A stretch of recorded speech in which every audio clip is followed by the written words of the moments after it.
Okay, I'm going to try my homemade splatter targets. Let's see how we do.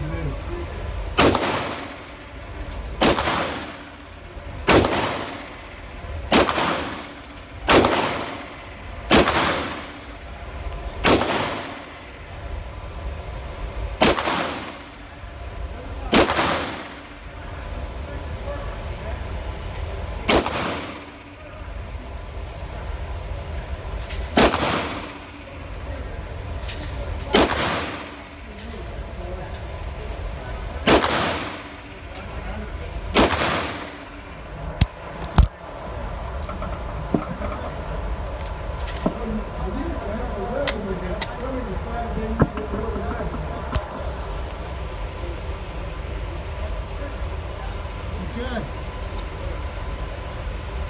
I've used two different paints in this. Over here, I used a paint that sticks to plastic. And it seems to do pretty good as it doesn't tear up everything. Gives you a good definition of the bullet. This, on the other hand, was some other kind of cheaper paint. This is what works. This is what I use. Not good shots because I was one-handed with my CZ shadow, but look at that. Great definition. I think this is a winner for the splatter target. Now I'm going to try it on a big 3x3 laminated. Put it out at a distance so I can better see it. Of course, the center shadows out pretty easy. I didn't hit that.